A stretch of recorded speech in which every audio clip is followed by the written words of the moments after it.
Thank you.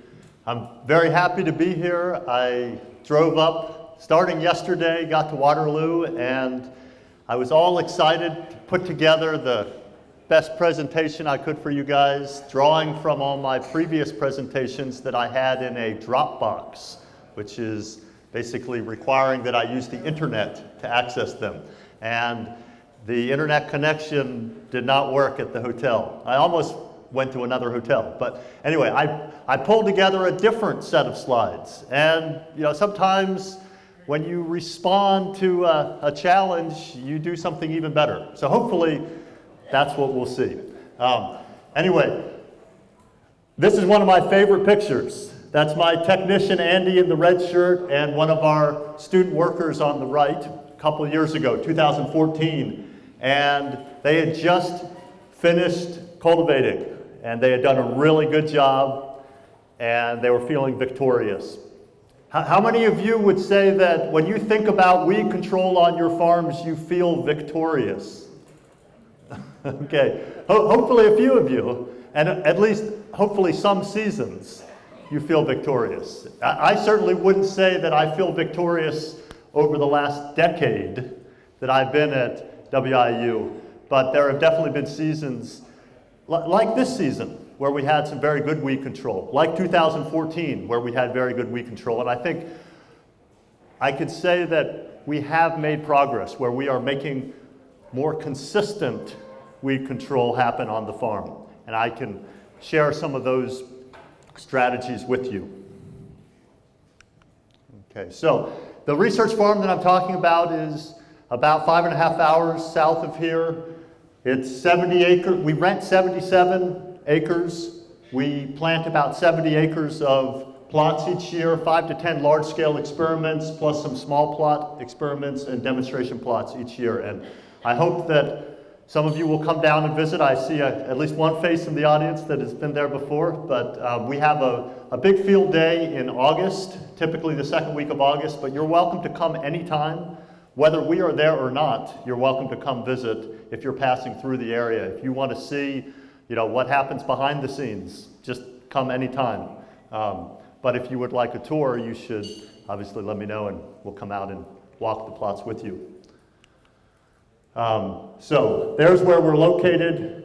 It's fantastic, flat black soils. Our fields are square. The land is flat, just varies a couple feet. So we do, that's obviously an advantage in some ways, but it's also a disadvantage in terms of drainage. So we have very poorly drained soils and no modern tile on the farm.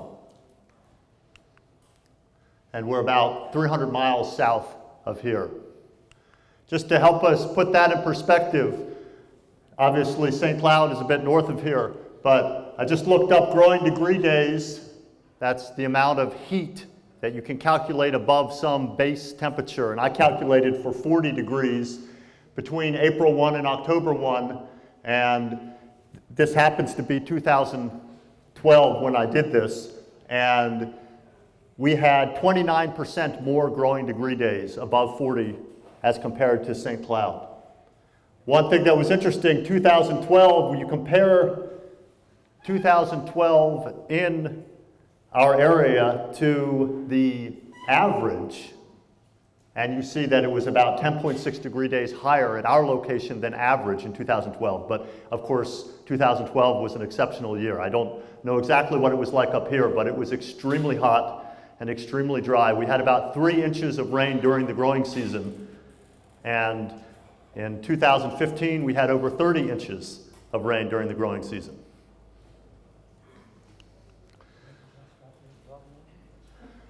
So just want to acknowledge again the great support I have from the people I work with. What we do out there would not be possible. We are trying to do highly mechanized grain production, so we don't do a lot of hand labor, but the support I get is critical. We also collaborate with area farmers. We don't own very much equipment, so most of the equipment that we use, we rent, and sometimes we hire custom work done as well. But sometimes I just, particularly like during harvest season, where we have maybe 3 grain carts and several tractors and several, 1 or more semis, and You know, a combine, I'm just looking at $1 million worth of equipment that we are renting for, typically in a year we're paying our neighbors $5,000 to $10,000 to use millions of dollars of equipment. So, just want to make sure we're all on the same page here. We are going to talk about direct weed control strategies shortly, such as mechanical cultivation. But we're operating within a system, and we need to think about the whole system if we're thinking about, number one, establishing a really vigorous competitive crop, and all these other things that we are putting together into our system. So weed control is not something you should think about in isolation. It's part of the whole system. And of course, we buy products, maybe from Albert Lea Seed House, but we also have a lot of things that we are not buying that are basically inherent parts of this system. The weather, the parent material of our soils, these are things that are the context we're operating in. And of course, maybe most important is you guys. The human parts, the human resources that are part of this system are extremely important. Maybe the landlords that you rent from, maybe the older farmers that you go talk to, those human resources are also part of your context for putting together this system to make it work. The farmers that we rent from, I'm very happy to say we have a very positive relationship with them. And they haven't converted to organic, but they come over and help us troubleshoot when we're using their equipment and also when we're not using their equipment. They are interested in what we're doing, and they are planting some more cover crops. They are witness to the fact that we're making progress, and they like to see that also. They may think that their equipment is why we are making progress, and that is part of the story. So we want to have a practices approach more than a products approach, but we want to respect the value of products. When there are products that that fit our system, fit within our practices, then products can be very useful. We're trying to put together multiple pieces. I think this is a nice way of saying it, that effective organic weed management is a many little hammers approach. We don't have glyphosate. We don't have one big hammer. No one hammer will consistently provide acceptable weed control in organics from my perspective. So we have to assemble multiple hammers. We need to think about cropping system strategies and also direct control strategies, and they have to fit together. So cropping system strategies, I'm not going to read through that list, but you could see there are lots of different things that are basically what you make decisions about in your system. And those things create the context for your direct weed control to really have a chance of being successful. Or, if you take out 99% of the weeds, which would be extremely good mechanical or direct weed control, and you still have too many weeds, your other things have not, been effectively assembled. 99% of billions of weeds is not enough. Okay, so effective weed strategies should increase the crop competitive advantage and disrupt weed life cycles. I would say that the top thing, increasing crop competitive advantage, is even more important than the disrupting the weed life cycles, but we need to be accomplishing both with our strategies. So how do we give our crop the competitive advantage? And these, this is not rocket science. These are the things that you guys already know. But I guess the reason I titled this presentation, Enhancing Weed Control on Your Farm, you have to think about what it is that you're not getting done effectively. What you should be doing, but you're not getting done, I think is really, those are the things that you need to focus on. And there may be some things that you don't know you should be doing. I hope you'll leave with a few of those ideas too. But there are definitely things in the wintertime when I think back, I knew I should have done this, but that is where I failed. So selecting well-adapted genetics, of course, Albert Lea seed, Viking seed or something like that might be your right genetics, but talk to the right people to get advice on that so that you can have maximum leafiness and rate of canopy closure. But the best genetics interact with the environment, right? And so we have to think about those environmental conditions and, generally speaking, delaying your field work, be later than your neighbors, if your neighbors are conventional, so that the soil is warming up for rapid crop emergence. Of course, that also is allowing weed seeds to germinate, so you can have flushes of weed seeds that you can kill. You need to prepare a good seed bed. Start out clean, not necessarily uniform across the whole field, but in the row, you must have good weed control, to really give your crop a fighting chance. Increased population. Sometimes we really need to think about putting out more plants out there. Maybe plants that actually will get killed by some of our cultivation practices. You need to put out some expendable plants out there. Maybe you need to reduce your row spacing. What we need most of all is to have good weed control in the row. And if you are on wider rows, you may have plants that are packed closer together in the row, and that may actually be more advantageous than having the narrow row spacing. So don't just jump on the idea that you've got to go from 36 to 30. There are reasons to have wider rows, but sometimes narrower rows are also advantageous. Optimize planter performance. When I see what people are often doing to get cover crops planted, where they're just pulling some piece of equipment out of the shed and heading right to the field to plant, I just always think about how different that is from when we are planting corn or soybeans, where we are spending weeks, maybe months, prepping our planting equipment. That's just the most important thing you can do for getting your stand established. And so make sure that you're doing all those things. There are all sorts of clinics about how to do that. We used to use a 4-row buffalo planter that just could not begin to compare to our neighbor's 12-row air planter that we use now. And it has made a huge difference having the planter that he, very carefully tunes it up before he uses it. And then we also are using a tractor with RTK guidance now. So of course that helps us with not the stand establishment so much as the straight rows, but all of those mechanical details make a big difference. Applying starter fertilizer, that's something you have to figure out whether that might be valuable, but we don't have that option on our neighbor's planter. We did have that option on our planter, so that's one thing that we have left behind. We have run a little bit of Chilean nitrate through his insecticide boxes and seen some benefit to doing that. But it would be nice if we had liquid on the planter, and so particularly in a northern climate, that might be something that a very low rate.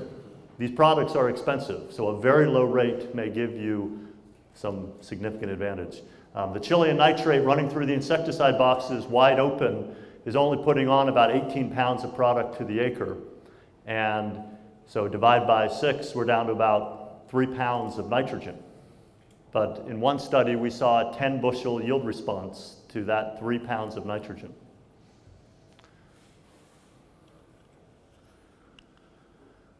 So, this is what we want to see when we are getting ready to fit a field for planting. We want to see a bunch of weeds that have germinated. So sometimes we even get to see this twice, and that would be, even better in terms of weed control, but of course we have to also make sure that we're getting our crop planted in a timely fashion. Sometimes it looks like this, a little less green, a little less hairy, and we think, should we have waited a few more days? I'm less concerned now with whether it looks green and hairy, and more when I dig in the soil, whether I see lots of little white root weeds. The white root weeds are much easier to kill than the bigger green hairy weeds. And so I'd rather have lots and lots of weeds that are germinating and I can't even see them yet than this situation perhaps. Okay, but maybe most important is you want your crop to establish and emerge rapidly. And you know, our neighbors typically, for corn, it's more than 3 weeks before their corn comes up because they're planting so early into cold soils. Whereas we really expect our corn to be up in, you know, to be able to row the corn in a week and sometimes in 4 to 5 days if it's particularly warm. Establishing a really good stand is definitely not the whole weed control program for corn and soybeans, for summer crops. But for our small grains, that basically is our weed control, establishing a really good stand. And he is not, he doesn't have a small grain that's 5 feet tall around him there. But anyway, very good weed control in our small grains is what we expect whenever we're able to get it planted timely with a good stand. We're not tine weeding. We're not doing some of the things that some of you guys that really focus on small grain production may do more weed control than what we're doing. But we are getting good weed control in our small grains when we have a good stand established. Okay, and this is an example of what happens when we don't have a stand established. I mean, this is specifically a skip. Look at all that giant ragweed. And very little, a little bit, but very little in the oats. I was just talking to a farmer right before lunch. I wish I could tell you how to control giant ragweed. How many of you have that as an issue on your farm? Okay, it's a serious problem. That's what we came for. Okay, well, so let me tell you our situation. We have giant ragweed that grows aggressively in the fence rows, that grows until just the last couple of years aggressively in the barnyard, the 3 acres that we don't rent. I mean, it would consistently be over 10 feet tall every single year, 3 acres of it. And anyone who would come to visit the farm would say, how can you let that stuff grow and go to seed? The reason we let it grow is we knew that we never had problems with giant ragweed in our corn and soybeans and only minor issues in small grains. And what I think we need to figure out is what biologically is going on. There is something in our soils that suppresses giant ragweed. And it could be because we let so much of it grow in the barnyard. I don't want to claim that you are benefiting from letting it grow on your farm, but we need to do some pot studies to start with and figure out why, when we obviously have giant ragweed seeds in our soils, we do not see them germinating and growing ever above the corn or soybean canopy. Okay. We normally, if we're growing small grains, are frost seeding red clover, particularly if it's fall seeded wheat, for example. And that also, we've seen that helps with weed control, having the red clover out there. Obviously, if your small grain is growing too aggressively, it really suppresses the red clover. But we've found that we've been able to have a good balance both in oats and in wheat. Preventative management is definitely something we need to be thinking about. But I think we can, it's hard to say this, but I think we can go overboard sometimes. We have to try and figure out what our priorities are at specific times. We do want to reduce the weed pressure by consistently preventing weed seed production. And that may involve hand roguing, walking the fields. It may involve picking a field that just is too weedy and basically terminating it before the weed seeds are produced, before viable weed seed is produced. It may involve actually having some fallow periods. That fallow period could be just a month in the middle of the summer, or it could be a whole season where you are aggressively trying to flush weeds and terminate weeds. This strategy requires commitment and vigilance, and sometimes I think that we can go overboard with this strategy. You have to make that tough call about that extra weed seed rain that's going to occur, how does that fit into the bigger picture?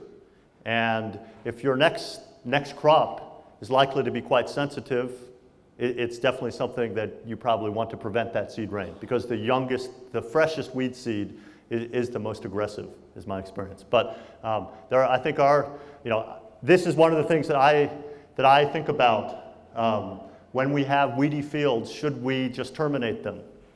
And this year we had one failed no-till experiment that we decided to terminate with the specific goal of trying to figure out how to best follow that situation where we tilled in a lot of soybean biomass as well as weeds. And so we're going to try and push the envelope this year on corn in that field and see whether we can really maybe see that in the 2-year cycle we actually have more revenue or equal revenue by growing a really good corn crop the next season.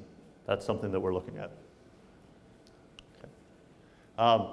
Overapplication of manure is not something that we are thinking about because we don't have access to very much manure. Okay, we're really trying to use as little manure as possible, but there are definitely hot spots for organic in the United States where the reason why there's so much organic is because there's so much chicken litter available or different types of manures.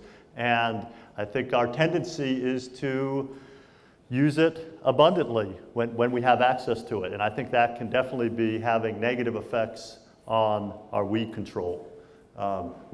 We used to have access to swine slurry, and we would very clearly see that when we put the swine slurry on in the spring, we would have more weed growth, significantly more weed growth. When we put it on in the fall, we didn't have that stimulating effect.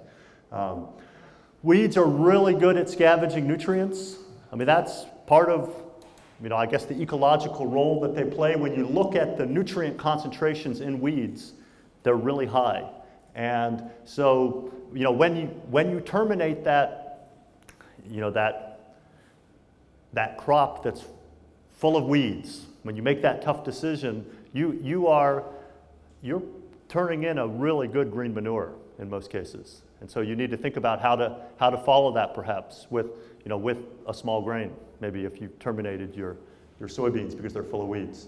But excess fertility definitely increases weed growth. Your weeds will grow faster, and it also can stimulate weed germination. Okay, so we're going to just walk through some direct control strategies. How many of you are familiar with this book, Steel in the Field? It's a great publication to have as a hard copy, but it is available for free online. So if you want to take a look and you don't have a copy, you can just look online. You can, download specific parts of the book if you want it. It has good practical information about tools, and then it has a bunch of profiles, farmers and how they use their tools. And who knows, maybe some of you are profiled in there. So, starting with blind cultivation tools. How many of you are using a rotary hoe? Okay, not everybody. Well, rotary hoe is a very useful blind cultivation tool on our farm. We are using a high residue rotary hoe because we are definitely trying to maintain quite a bit of residue on the surface, more than we used to, and so it's, I think, essential that we have that wider spacing between the hoe wheels. One value of a high residue rotary hoe is you can use it for more than weed control. You can use it to help spread residue. You can use it to help establish a cover crop. There are things that a high residue rotary hoe can do for you beyond breaking a crust or trying to kill white root weeds. We bought a Einbach tine weeder just 2 years ago, and so I cannot claim that we are fully versed in all its potential, but we really like it in soybeans. We like it for doing a blind cultivation before emergence and then one or more after emergence. We did an experiment this year where we looked at running the tine weeder right after planting. It happened to be the very next day, but I think the same day would be fine. Or maybe 4 or 5 days later, right before emergence of the beans. And we saw that with the weather that we had this year, we got more weed control running it right after planting. We were obviously not controlling white root weeds. What were we doing? We were creating a soil surface environment that was less favorable for weed germination.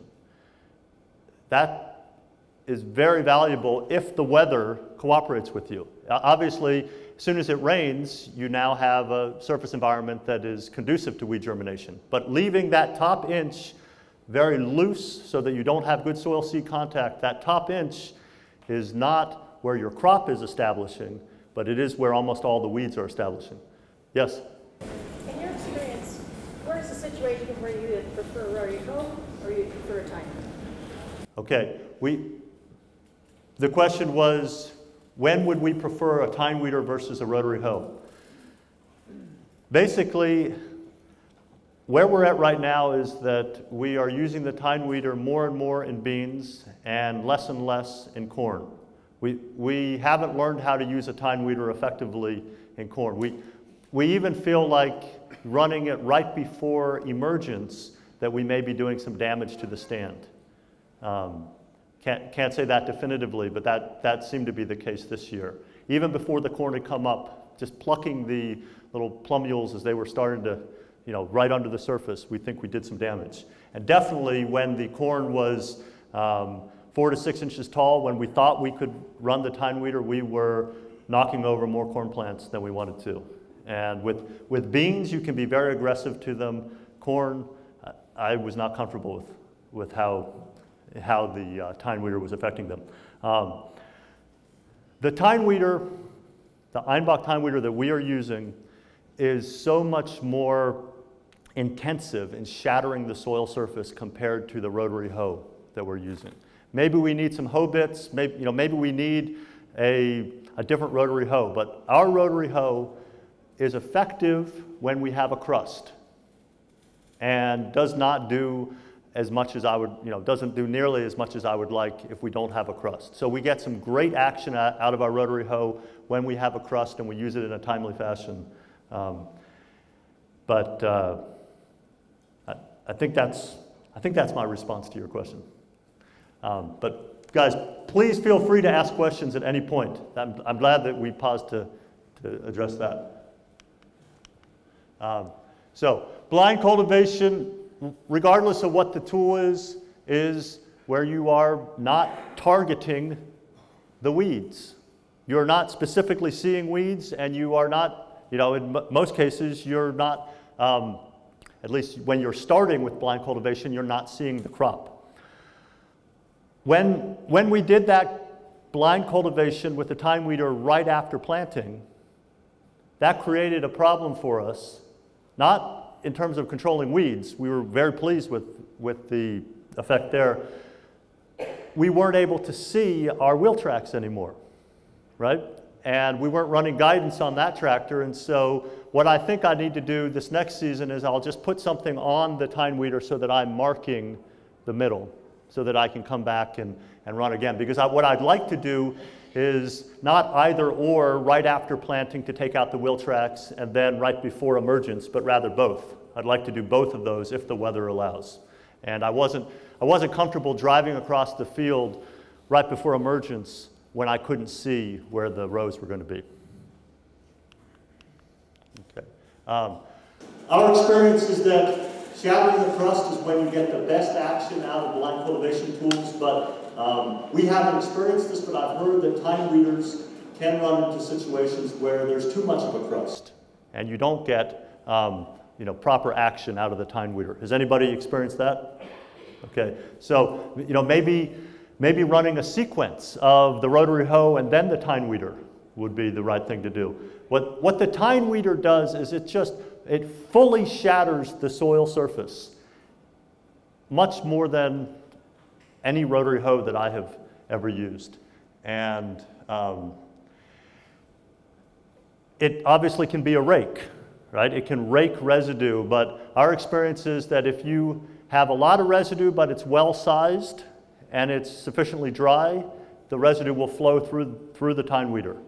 But if it is longer residue or moist residue, then you just rake it. Okay. And then, of course, once we've done our blind cultivation, we then at some point have our rows ready for row cultivation. And so there are a number of different tools. I wish I had pictures to show of the tool that has really changed our approach to row cultivation, but those were some of the pictures I didn't have access to. We are using a modified IH-153. And so it's a cultivator that has solid shanks. We're running 5 shovels, 2 half shovels, and 3 full shovels in between each 30-inch row. And we have it, when I say modified, it's lengthened so that residue will flow through it more. But basically it has lots and lots of adjustments that are possible. So we can adjust the height of the shovel. We can adjust the, obviously, left to right for the shovel. We can adjust the angle, the pitch of the shovel, and we do that very intensively, basically all while we're cultivating. We never are satisfied. Continuously, as we change soil conditions, as, you know, across the cultivator when we're in the wheel tracks versus between the wheel tracks, we have the cultivator shovel set differently. Okay. How about shields for small crops, small row crops when you're starting to cultivate? Yes, so how about shields? What we have on our IH-153 are what we sometimes call blades. They're the flat shields. We set them very tight. We think of the shields as actually being, and of course we set them tight when the crop is small. As the crop is getting bigger, we widen them out. But we think of them as actually being part of the weed control system because they will help to set very tight. They will help to lay over the weeds. Your goal is not just controlling the weeds in the interrow. Your goal obviously is in-row weed control to the best extent possible. And the way you do that is by having multiple flows of soil into the row. They have to be controlled flows because you don't want to be burying your crop. To some extent you can bury beans, but corn you definitely don't want to be burying the crop. But what we see with our modified IH-153 is the combination of the shield being set very tight and the half shovels that are right off of the row. And we're typically running with about, when we get started, 3.5 to 4 inches off the row. That's how we're starting. We want a blast of soil, not very much volume, but a blast of soil off of that closest half shovel so that it leans over the weed. Not necessarily fully burying it, but leans it over. And then the rest of the soil coming in from the other shovels will fully bury the weeds. Sorry. This first cultivation is critical. That's where you have to lean the weeds over. If the weeds are simply getting propped up with soil around them, your next cultivations will never succeed in burying very many of those weeds. You really can't catch up if you're just supporting the weeds with soil the first time through. So you need to be really careful about how well you do that first cultivation. These are just pictures of a bunch of different cultivators. There, of course, are high residue cultivators. And before we got the IH-153, we had a Buffalo high residue cultivator, and it just had one wide sweep. We were running 18-inch sweeps on 30-inch rows, and we had cutaway discs. And we were never able to have controlled flow of soil into the row the way we wanted. Sometimes it would work. You know, if all the stars aligned, we got pretty decent in-row weed control, but that was not something we could fine-tune. And the reason we got the IH-153, without going into much detail, there was a consultant that we talked to, and he was telling us about all these things that we could do better. But he was being very general, and I said, well, how about with our cultivator? How are we going to achieve what you're suggesting? And he said, you're not. Your cultivator doesn't have all those adjustment possibilities. You need a different cultivator. And so we ended up having him build us one. And We paid him for the first year $50 an hour to come out and work with us, and we learned a lot about how to set the cultivator. And you have to be going sufficiently fast. You have to be going, probably our experience is at least 4 miles an hour to get the soil flow that we want. And obviously the soil conditions are a big part of the soil flow. Lots of different things. Okay, here we have a high residue cultivator. This is not one that we own. We rented this from another organic farmer about 20 miles away. We actually used this Hinneker for a very unusual task. Back in 2012, when we had the extreme drought, we had harvested small grains and we had, not very happy, but weeds that were struggling to grow in the aftermath of the small grain. And so we decided this is a unique opportunity. It's so dry and hot. If we just undercut everything, we can kill all of those weeds without having to work up the soil. We wanted to plant some summer cover crops, but we didn't want to dry out the soil completely. So we actually rented this cultivator, and using RTK guidance, we ran it once, and then we moved over and split the middles and ran it a second time. And it was very, that was a slow process, but we were able to terminate all of the weeds and come back maybe a day or two later, and ran a no-till drill, planted a cover crop, and it just sat there for a while. But then we finally got some rain in August, and we had a good cover crop established with no weeds. Okay. There are lots of different types of guidance systems for cultivators. How many of you are running some type of guidance, whether it be mechanical or GPS, or how about machine vision? Anybody running any, electric eye, something that's actually looking at the crop? I mean, there are lots of different possibilities. I think we need to be thinking about those as options to enhance our cultivation. Yeah. How do you time your first cultivation? So, good question. The question was, how do we time our first cultivation? And it is, it has a lot to do with the weather, obviously, but what we're doing now is we are doing our first cultivation earlier than we had been doing. What we had been trying to do before was to cultivate one time for corn. When the corn was at that growth stage that basically in 2 weeks after cultivation it would close canopy, we were trying to do that one super timely cultivation. And we hit that home run a couple times. And so of course that's very appealing. If you think you can do one cultivation and do it just right, you get excited about that. But I don't think that we can consistently do that. And so now with corn, we're starting to do our first cultivation when the soil is appropriate and the corn is at least about 12 inches. Whereas before we were starting to cultivate when it was at least twice that height.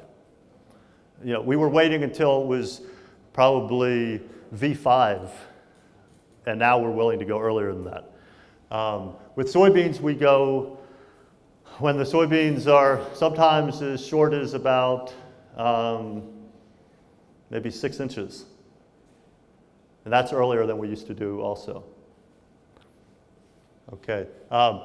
Anyway, we are planting with guidance. That is the most important guidance for us right now. We are not cultivating with guidance other than visual guidance. We run a cultivator wand that we are just keeping over the row. We do have a mechanical guidance system that we own, but we don't use it. We didn't find that it was working sufficiently.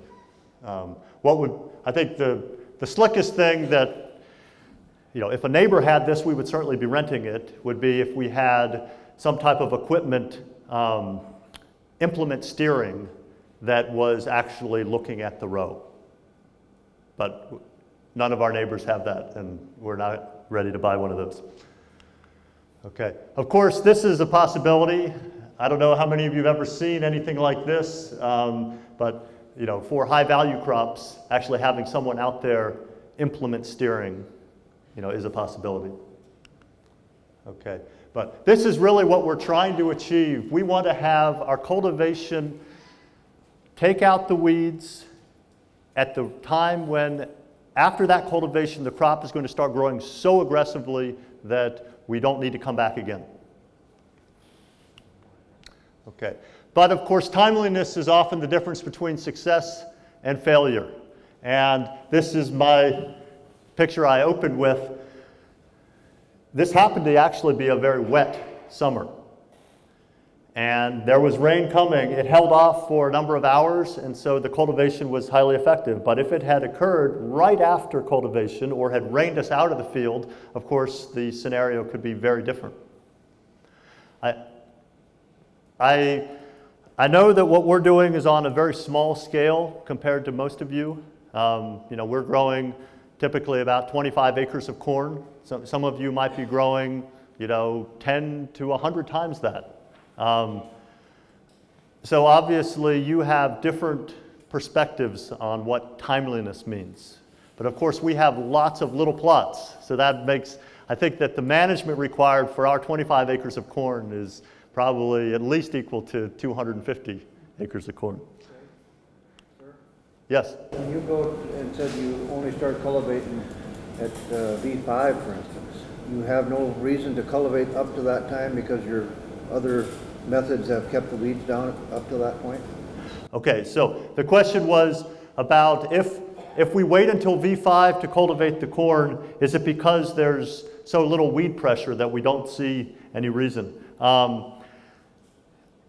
That is certainly part of it, but I think what we were trying to achieve for a couple of years was to do one very effective cultivation, and we did succeed in doing that at about V5. And it wasn't that there was no weed pressure out there, but the crop had a big jump on the weeds, and we were confident that we would be able to cut off the weeds in the inner row and bury the weeds in the row effectively with that one cultivation.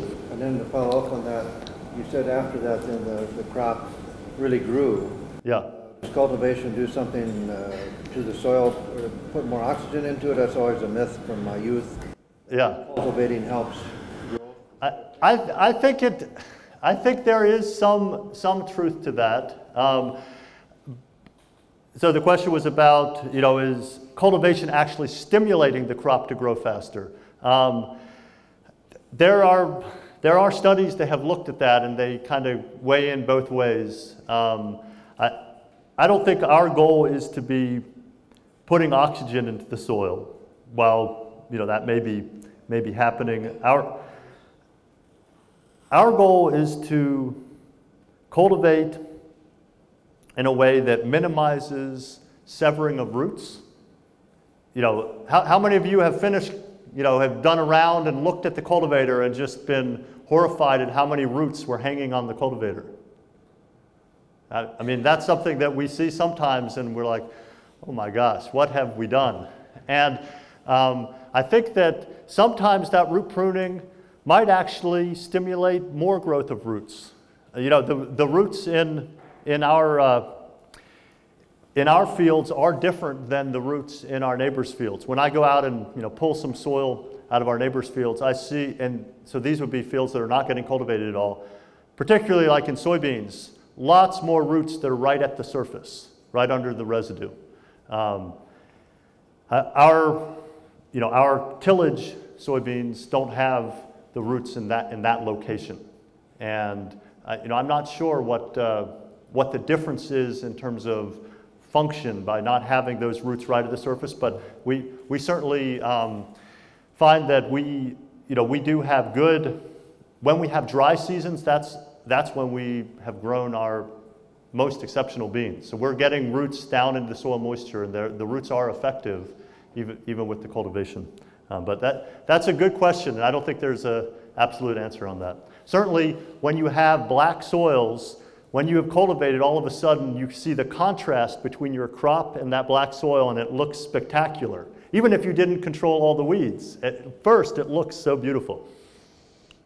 Okay, so this is what definitely is possible. Some of you who said you feel victorious, maybe when you see that view, you're feeling victorious. We have had some very good weed control since learning how to use our IH-153 more effectively.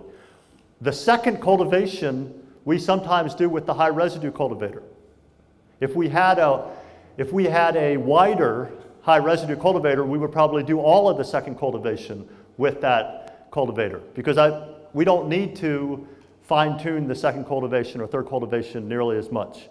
The main reason why we use our IH-153 for later cultivations is simply because it's 6-row and our other equipment is 4-row.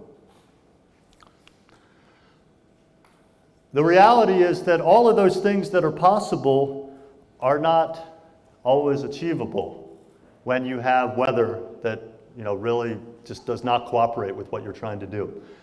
How many of you feel like the weather just has gotten more extreme during your farming career? However long you've been farming, are you having more multi-inch rainfall events? It just seems that's what the data shows, and I think the personal stories tell that as well. So we have changed what we're doing at our research farm because of these extreme rainfall events that we've been having over the last 10 years. Here are some of the things that we've done to make adjustments. And when I say we have changed, we are not a typical research farm where we are primarily grant funded. We are primarily revenue driven by our sales of crops. And we are selling about average maybe $75,000 worth of crops off of our 70 acres of crops. So we have to not have too many failures. We have to make sure that we have revenue coming in, and so we've made some changes. We've tried to be more nimble in terms of utilization of our windows of opportunity. There was a time when we only worked during the week, when my technician came to work, and we found that wasn't acceptable. So I started doing more field work on the weekends. And we have also done many more late nights where we just decided we needed to work until we got the task done. There were things that probably you all do, but we weren't doing as a research farm initially that we've changed so we can make better use of our windows of opportunity. How many of you had a warm, dry period last February? Did you actually go out and do any field work? We decided to do some field work. We actually planted some of our small grains in February. We did field work that we had never done before, and I'm glad that we did that. We're just trying to make sure if there is a window of opportunity that we are at least seriously considering jumping on that opportunity. We're diversifying our crops and cover crops. We're using more precision ag technologies, which we can rent from our neighbors. And what is that last one?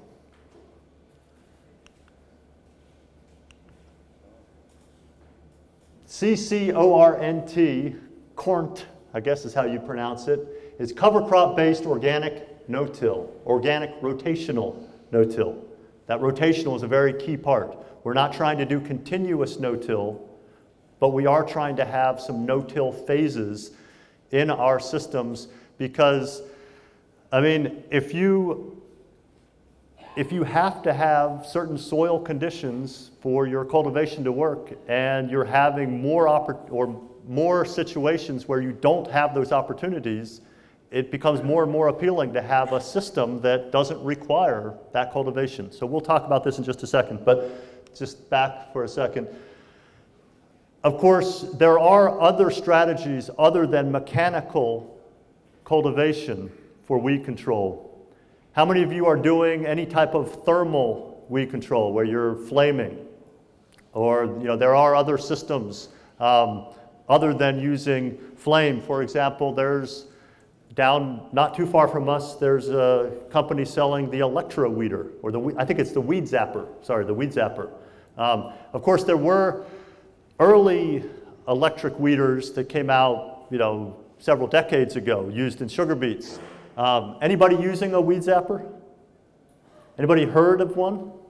Okay, that technology, the ones that were thrown in the weeds or just sat in somebody's shed, those are not modern electrical devices, to put it mildly.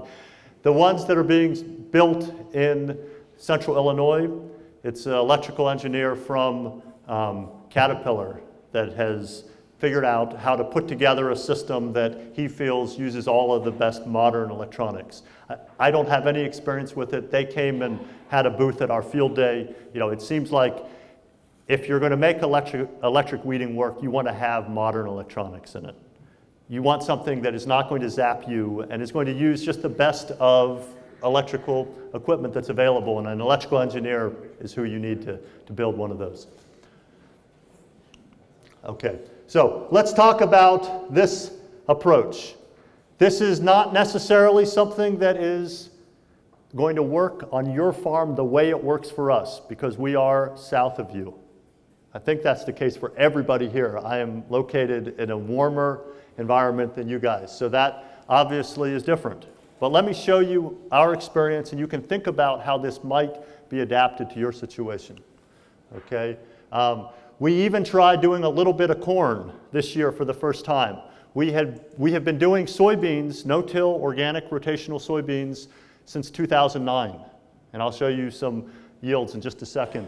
But we did our very first attempt at corn this year, and our hand yield checks show that we actually ended up with some pretty decent yields, probably 140, 150 bushel corn. The conventional till, the yields will be much higher than that, over 200 bushel corn, but we only have hand checks right now. We have not harvested any of our corn with a combine. So, you know, the concept of no-till organic was really popularized by Rodale. You know, there's some fundamental appealing aspects of this. You know, weed seed germination is stimulated by tillage. We all know that happens. And so, you know, how many of you swat a hornet's nest when you see one laying out in front of you? I mean, normally you wouldn't choose to do that, but that is what we do every time we till our soils before we plant our crops, right? And then we, you know, once you swat that hornet's nest, then you have a whole lot of swatting to do, right, to control all those weeds that are starting to grow. So, you know, far less weed seed germination, that should be appealing to all of us. But of course, you have fewer options for weed termination in a no-till system. So we need to try and address that. The Rodale system uses a pretty slick-looking roller crimper. Anybody own one of those?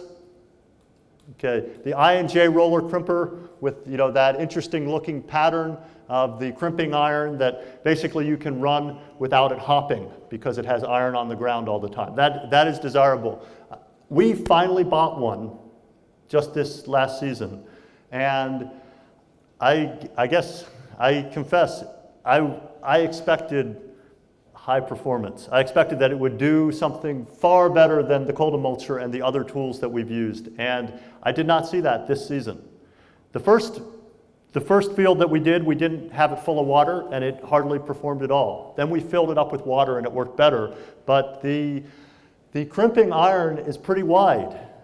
I wish it was narrower. I wish it was sharper in terms of how it was, you know, contacting and crushing the stem. Question. Yes? How wide was it? Half inch? Yeah, I think it's ½ inch. It should be a quarter, you can't have no rocks. What's that? If it's a quarter inch, you can't have any rocks. Okay, well, we don't have any rocks. Obviously, some of you have lots of rocks. Okay, here's my conclusion right now. It doesn't matter whether it's the I&J roller crimper with the fancy design or a, you know, homemade type of crimper or a cultimulture. The roller crimper is the least important component of this type of system. It's not unimportant. It's not something that you can go without completely, but it is the least important part of the system. Let me share our experience. So, what's more important is that you have a crop rotation where you can make this system work. And down in Illinois, everybody wants to be doing the no-till beans. The people that are trying it are trying to make it work after corn. And That means that you have to be planting your rye after your corn harvest. And that's, that is later than I think is ideal. The optimal rotation is something like what you see there from my perspective. This is a very simple 3-year rotation where you follow your corn with something that will grow well after corn, like field peas have grown for us. And then your field peas are harvested in late July, August, something like that. Do some tillage that stimulates a flush of volunteer field peas. Grow a nice field pea cover crop for a little while, maybe a month or longer, and then plant your rye when you think is the right time to plant the rye, and that might be in early September. Maybe you had a month of growth of the volunteer field peas, so you had 2 tillage operations that help to really control weeds in that field, and then you get a very good stand of rye. It's been fertilized by your volunteer field peas, and maybe you've actually put out some additional fertility as well. And then you do your no-till soybeans into that rye, and I think that can work well in this location, in your locations up north as well as down south. I don't think that you have to wait for the rye to be at flower to plant, okay? For mechanical termination of rye to work well, it does need to be blooming. It does need to be shedding pollen or even be late into the pollination period. But you can plant weeks before. You can have your soybeans at V2, V3, and then do your rolling, and that can work well. We only have 1 year of experience with that, but that's what they're finding in Wisconsin, and we're definitely interested in doing more of that, planting early and then rolling later. We always plant into the standing cover. We never roll the cover first. We did experiment a little bit with rolling the cover first in our early years. Just think about what you're trying to achieve mechanically when you have the cover all laid down versus the cover standing. I mean, that is an incredibly tough engineering problem to plant through all that residue if it's laid down. And it's a simple task to plant into it if the rye is standing. Okay, so this is just showing when we might do tillage in this system. So maybe tillage before and after the corn, maybe just a vertical tillage operation to size the residues and make things uniform after the corn so that you can plant your field peas in the spring. And then after the field peas are harvested, do some tillage to set yourself up. And you might even do multiple tillage operations so you can get that rye established really well. You would need a full nutrient program because, following the no-till beans, you're not going to have much nitrogen available. You're going to, potentially even have a nitrogen tie-up situation with all that cereal rye residue still on the surface. I don't think there's as much tie-up as some people might think because that rye has already leached out a lot of the soluble carbon compounds. So when you till in that rye in the spring ahead of the corn, I don't think there's very much nitrogen tie-up, but you definitely need to have your full nutrient program ahead of that corn. Okay, how about some other options here? After you've harvested the field peas, you could add a summer cover crop. Depends on how much time you have, whether you think it's worthwhile, but adding something like sunflower, planted in the, early August time frame, you can grow quite a bit of biomass with the volunteer field peas. It can really make your cover crop, and you can add several more species. You can fortify your volunteer field peas with several additional warm season species to make better use of that summer time frame. You can add a 4th year crop. So what we're really trying to do is have a 4-year rotation rather than a 3-year rotation. And so we have been growing more oats, more sunflower, and also canning pumpkins. And you have to figure out what the market supports you doing. But if you have oats, for example, what we have is alternating between warm and cool season, warm and then cool season. And that's definitely a good thing in terms of weed control, to never be following a warm season crop with another warm season crop. Okay, here we have a whole bunch of possibilities. Some of these definitely would not work for you, or would not work, you know, every season for you. You might have a unique situation where if you're super nimble, you can stick that possibility in. But spring planted cover crops ahead of corn actually can work for us sometimes. If we planted 40-10 forage peas in March and then we don't plant the corn until the first week of June, we can actually get maybe up to 50 pounds of nitrogen fixed by the forage peas. We did a study this year where we interseeded cover crops into the corn at V5. We actually planted cowpeas with a drill where we tied up some of the units right into the corn, and that system worked well. We haven't harvested the corn yet, but we grew more cowpea biomass than I think we could have gotten out of any winter annual. You know, some people use crimson clover or red clover. You don't get very much biomass grown with that system. With the cowpea, we grew a lot of cowpea biomass. Let's see, and then your oat or sunflower, if you have that fourth year option, of course you can do the red clover frost seeded or direct seeded with your oats. Some people are experimenting with planting sunflowers with interseeded cover crops. How many of you are growing sunflowers? Okay, we love sunflowers agronomically. They are great in terms of we can plant them later, so we can really flush a lot of weeds ahead of planting the sunflower. And we've liked what they've done in terms of weed control, both during the crop and the following crop. Our biggest concern has been market. We haven't had good markets for them. This year, I'm keeping my fingers crossed. We have a really nice sunflower crop that's still in the field, and we are attempting to sell it for sprouting, which would actually be 3 times the oil seed price. So that all will depend on whether the quality is there. They have to meet the sprouting quality. So the point isn't that you would insert all of those diversity options, but you would try and find 1 or 2 that might fit into your system. Yeah? Any problem with volunteer rye in the oats? That is a good question. So volunteer rye is going to happen. My experience is that there's no way to completely eliminate that. And so what you need to do is try and find how to harness that as something desirable. In the oats, if you're selling the oats as feed, we sell our oats directly to a dairy farm, and so the rye and oats is not a problem.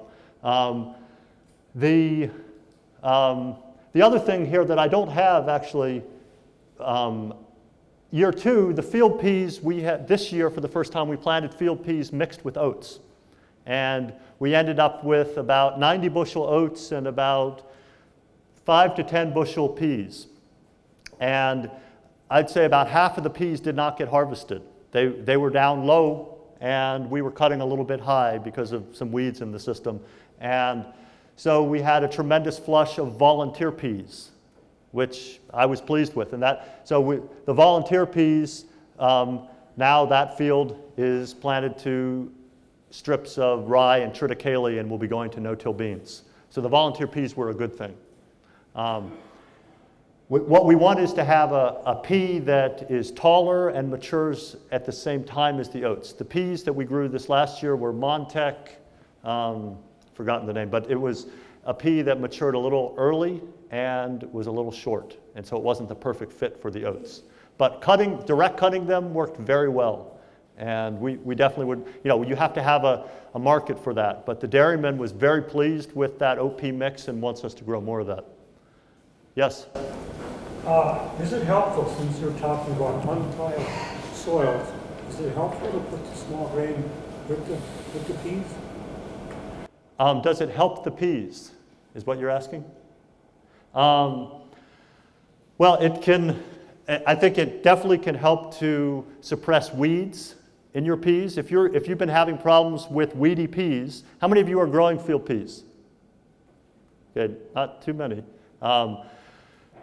Peas, I think, are a very appealing crop. We're also concerned about the market for them. But the first year that we grew them, we got paid I think $18 a bushel, and we harvested right about 50 bushels to the acre. So that was excellent for us. And we had good clean peas planted following corn. If you are having problems with weedy peas, putting a small grain in can definitely help. You have to try and find the right balance of how many peas to how many oats, or whatever the small grain is.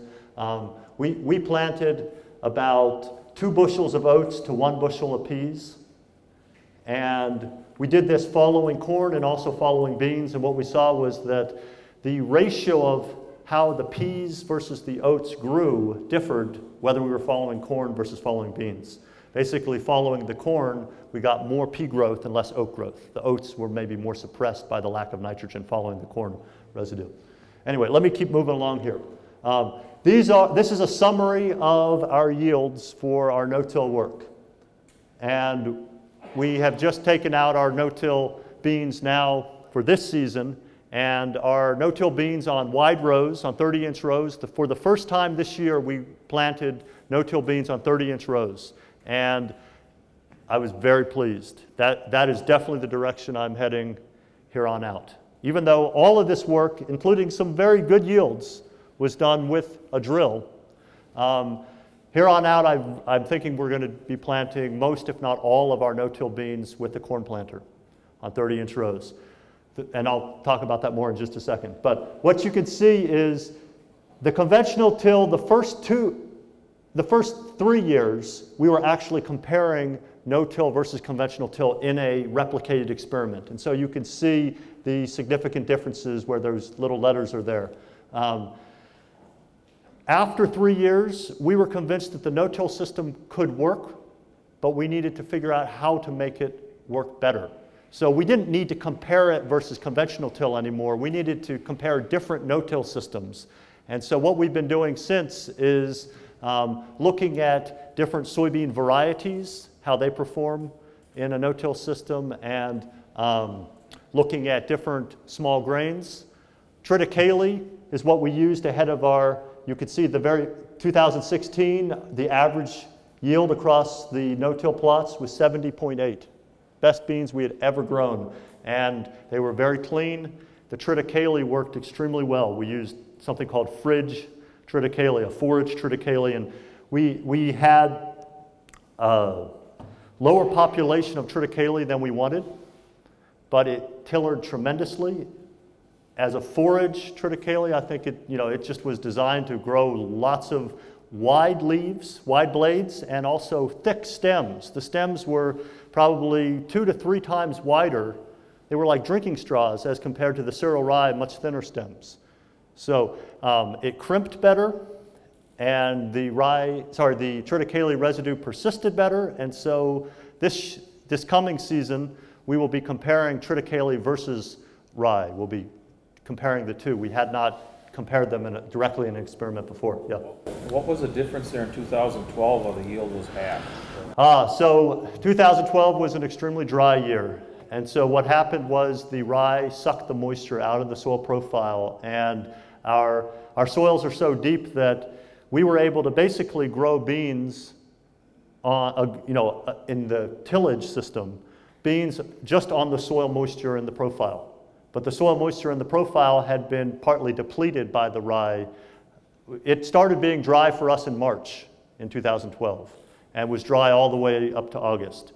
And so the beans definitely struggled. It was a very tough season in 2012.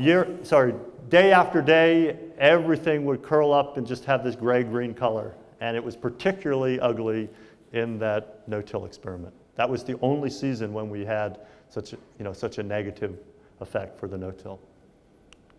Okay. So what are you trying to achieve?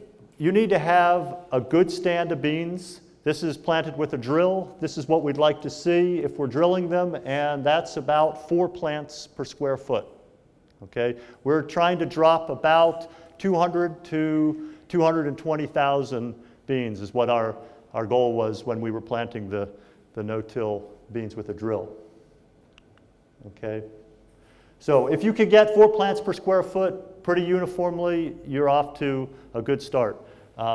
The problem is a drill is, a drill is a controlled spill, right? Isn't that what they say? It does not uniformly deliver the seed, and it doesn't place the seed nearly as uniformly into the soil. What we saw this past season was a good corn planter is able to place the seed wherever you want to place the seed, even 3 inches deep, if that's what you need to get it into moisture.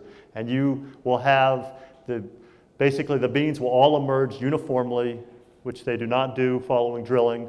And with drilling, basically, if you're having a drier period where the surface soil might be quite dry, where the rye has been growing aggressively, if there's moisture below that, you can put the seed down into that moisture with a planter, whereas a drill, you can't consistently do that. Then, of course, what also happens with the planter is the beans are coming up close together in the row. If you're planting 200,000 on 30-inch rows or 36-inch rows, you have a lot of bean plants that very quickly are canopying in the row. They also are growing faster in the row because they're shoulder to shoulder, and we saw that very clearly. Where the beans were shoulder to shoulder, they were growing faster than where they were more uniformly spaced, just in terms of getting height. Okay. One thing that we tried a couple years was double drilling. I was getting all excited about precision ag technologies, so I was taking 7.5-inch rows and I was splitting the middle, just moving over 3.5 inches, double drilling. And that didn't get rolled. That was just double drilled. You could double drill at an angle, which would do an even better job of laying down the residue without rolling. But with our plots, we can't plant at an angle. Anyway, my experience there is that it was cool to do. It was pretty slick, but I think you don't need to have double the soil disturbance. It's better to plant one time and to place the seed really well with a corn planter. So you would always plant and then roll? Always, yes. Really? Now, that's not what we initially did. Yeah, I know, but that's what we have concluded is the best system because... So you could just take your planter out there, your corn planter, yes. Plant the beans. Yep. With a guidance system. Yes. You don't know where you're going without a guidance system. And then you just roll it with cultivator. You can do that, yes, and that can work, yes. So here's a picture of our no-till corn. Okay, this was planting our no-till corn. This was kind of a wild mix of different things. This was all spring planted. The very first pass across this field was actually in February. We planted chickling vetch, I think is what we're seeing there. Chickling vetch, and then we added, a week or two later, we added oats, and then camelina, phacelia, and I think balanza clover. It was warm and it was February, and I just got excited and had to plant some of that cover crop seed. Anyway, the point is that type of planting system with residue managers removed can plant into that high residue environment amazingly effectively.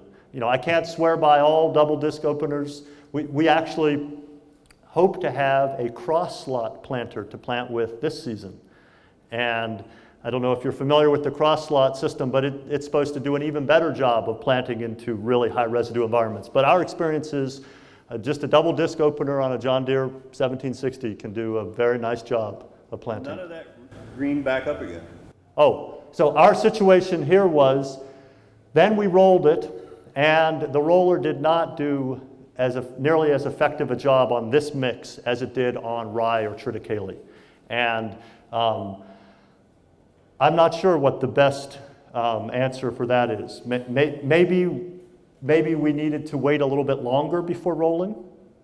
Maybe we needed to flail mow it and terminate the residue that way. What ultimately happened, just to full disclosure here, was the no-till corn was severely stunted for about a month. It was very dry in June. It only rained a little less than an inch. And normally we would have like 4 inches in June. And it was also pretty hot. So the conventional till corn was over 3 feet taller than the no-till corn on the 4th of July. And I was sure that the no-till corn would not amount to anything. Then it started raining. Then we applied some Chilean nitrate. We actually made 2 different applications of Chilean nitrate, and then, full disclosure, I went out there with a lawnmower and I mowed the middles. So we were talking about 1/3 of an acre plot, so it was doable. It still was a huge amount of labor. But what I learned from doing that was I could see where every weed was, because I was walking every single row middle, and I could see that almost all of the weeds were in the interrow. So if we had run a high residue cultivator, we would have been able to take out most of those weeds. The other thing that I don't think I mentioned, our 30-inch row no-till beans this year, we did experiment with no-till cultivation with our old Buffalo cultivator. We put on 22-inch sweeps, and that's very tight to be cultivating 30-inch row crops with 22-inch sweeps without guidance. But they were planted, the rows were planted straight, and we very carefully cultivated, and I think that made a significant difference in terms of weed control, and it worked fine. I mean, the residue flowed right under, the sweep flowed right underneath the residue, and it worked well. Okay, so there's the cultivator that we used for cultivating our wide row no-till beans. As I already said, that when you have high populations on wider rows, they develop an in-row canopy faster, and that's what really matters. The in-row canopy is more important than the inter-row canopy. Okay. I think the bean variety matters. It looks like we're probably just about out of time here. Okay. We have been doing soybean variety trials for years.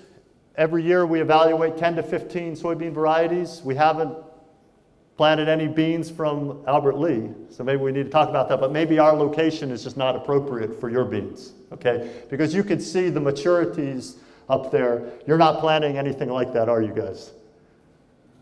Maybe some 2s? Anyway, what we find from this is that some beans are obviously taller and more leafy and more aggressive, and those are the ones that you want to use for no-till.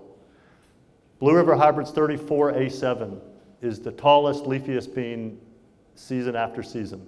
And so that's what we use almost exclusively for our no-till work. We've also used 39C4, which is not in this data. Anyway, 39C4 and 34A7, they both yielded over 70 bushels per acre last year planted into the triticale. Okay, so this is the 39C4, the 3.9 would be the green, and the 3.4 would be the yellowing stripes there. Cereal rye also differs. There are different cereal ryes, and if you're just buying variety not stated, VNS cereal rye, you don't know what you're getting, and you may not have a cereal rye that is optimal for a no-till system. So you have to figure out which rye you want to use, or maybe triticale. Aroostook is the rye that we've been using. It definitely matures earlier than the VNS ryes that we've used. It's typically starts blooming at least 2 weeks earlier for us, and it's a high biomass variety of rye. Any of the ryes that are, known for forage, used for forage potential are the high biomass ryes. Yeah. Are there other things that are different between, say, a Ryman, a rye, and other ryes? I mean, there are differences in biomass production, but there are also differences in seed production, and there are differences in allelopathic chemical production. And we haven't done that type of work, but there are some studies comparing. I think some people have looked at more than 10 different types of rye. Some USDA studies evaluated a bunch of different characteristics between ryes, and there is a lot of variation. One thing, of course, that some of you probably got that email from Albert Lea about their hybrid rye, right? That's an exciting possibility. I hope I can convince somebody to let me take a bag of that home. And it's obviously late, but it would be great to put out some hybrid rye and just see how it differs compared to our Aroostook rye. The other thing that I'm really excited about, I'll just mention real quickly, is relay planted cover crops, where you plant a overwintering cover crop in the fall, and then you add spring planted cover crops in the spring. And basically you assemble a mixture that you couldn't assemble otherwise. I'll show a picture in just a second. Okay. Are high cover crop seeding rates necessary? People recommend planting 3-4 bushels of rye. That's what I've heard out of like Aaron Silva's lab in Wisconsin. Quick question? Just to go back, how did the Triticale compare in flowering date to the Arista? It was a little bit later, but it wasn't. It probably wasn't more than about a week later. And here's the other thing that's beautiful about Triticale. It blooms for a very short period, for less than a week, and it doesn't produce nearly as much pollen. How many of you can imagine what it would be like running a tractor into a field that is cereal rye in full pollination? Your radiator will just fill up with pollen. That wasn't the case with the Triticale. Okay, so what we experienced this last year, we did a study where we planted the rye at, sorry about the metric, but this was 100 pounds and 200 pounds of rye. So two high seeding rates, one extremely high and one pretty high. And what we saw is that we didn't get any more biomass production where we planted twice the seed. Why? Basically, we had twice the number of stems, and they were just much more spindly stems.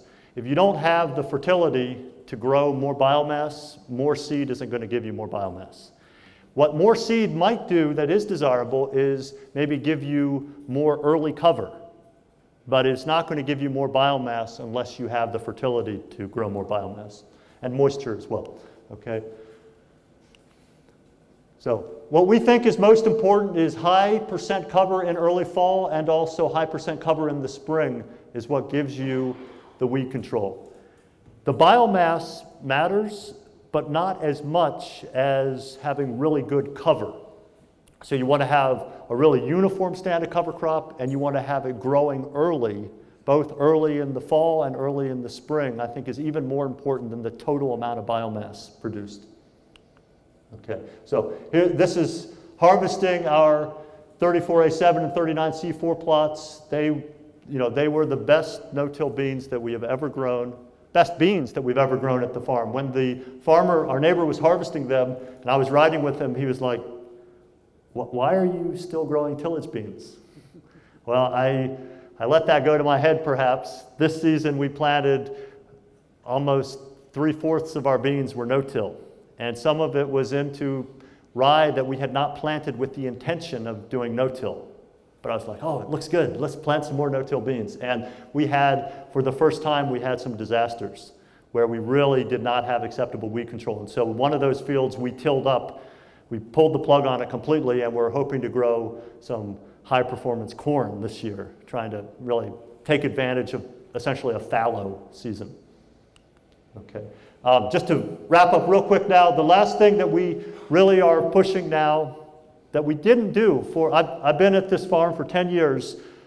For 7 of those 10 years, I was really trying to plant single species cover crops and make them perform as well as one species could grow. So I was precision planting radishes with a corn planter and cultivating the radishes and doing crazy stuff like that. Now we're growing multi-species cover crop mixes.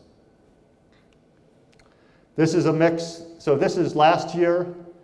This is a mix that we planted this year. I don't think all of those species were required, but basically this is preceding corn and following oats and peas. So we had volunteer oats and peas plus all of those things up there, and the Sesbania amounted to nothing.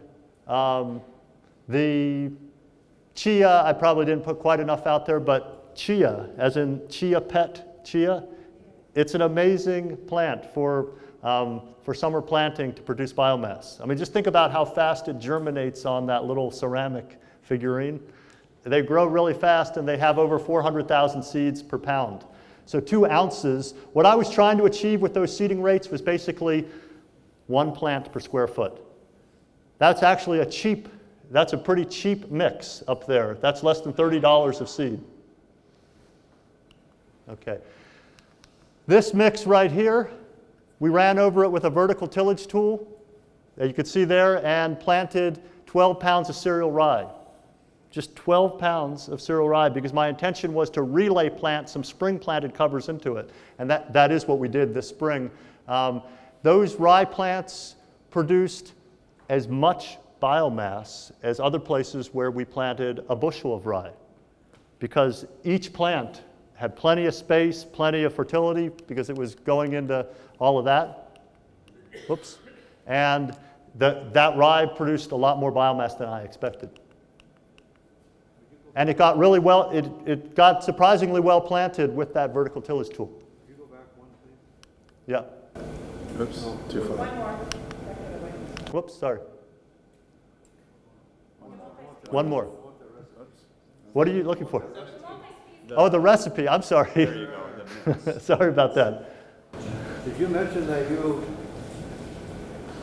you allude to putting some spring cover crops into fall cover crops? Did I miss that? Yes, that. You put rye into that. No. This is us planting. So this was basically a three-stage relay. We harvested peas. Then we planted this mix August 15th. That's very late. We could have planted it several weeks earlier because we harvested the peas earlier. But then we planted rye into that mix with this vertical tillage tool. And then this spring, that rye got supplemented with additional cover crops that I used a drill to plant actually in February. And so I planted Phacelia and Camelina and Balanza into the rye that had followed that mix, that had followed peas. And so it was kind of the most intensive soil building phase that we've probably ever done at that farm. Would you ever consider going into fall rye in the spring and putting radishes and turnips and something in it for grazing or for harvesting? Okay. Brassicas are very responsive to nitrogen, and they're also very responsive to low nitrogen, meaning that they underperform if they don't have nitrogen available. So unless you're able to put on some manure, I wouldn't try to plant a brassica into a small grain. Planted at the same time, they can hold their own, but planted late, they can't. Just to wrap up here, this was where we had volunteer cereal rye following a no-till soybean experiment, and then I spring planted oats, peas, and mustard into that volunteer rye. That gave a beautiful cover crop jungle that I tilled in, and then I planted canning pumpkins, and it worked really well. How do you till it in? I used a rotavator to till it in. Here's where we had disc-ripped red clover, and we drilled some oats into that. Most of the red clover was, uprooted by the disc ripper, but some of it was still alive. We planted the oats, and then we terminated it before planting corn, and it worked real well. And then, just to wrap up, related to your question, brassicas are extremely responsive to nitrogen. So this was actually a study where we put on 20 pounds of nitrogen from Chilean nitrate. It doubled the radish biomass. This was spring planted, and this was a graza radish that most radishes will just bolt if planted in the spring. But graza radish will continue to produce lots of forage. Okay, then I think we'll just close with this slide right here. This was 2012. Extreme drought, but you wouldn't tell from looking at least on the left side, you see some beautiful beans there. The beans on the right, they had radish preceding them. The radish may have also had an allelopathic effect, but I think the main effect was radishes just pulling moisture out, because what you could see in the middle is the same planter pass, 2 rows into the radish and 2 rows out of the radish. And you could see that the biomass of the soybeans is basically half, and the yield was also about half, 60 versus 30 bushel beans. What was even more interesting was where we had put on the nitrogen strips, where we grew more radish biomass, we had even worse soybeans. We had pulled out even more moisture, or perhaps had even more allelopathic effect. So we'll just conclude with that. Cover crops can have some very negative effects. I think with good management, we can we can find that right balance where we minimize the negative effects, harness the positive effects, and it's obviously going to be an interaction with weather, an interaction with all the different types of things that we started out saying are parts of that system, including your human resources. But I wish all of you the best of luck. I know I've gone too long, but hopefully, I saw a few people that were looking really sleepy right after lunch, and I think some of you actually woke up. So, thank you guys.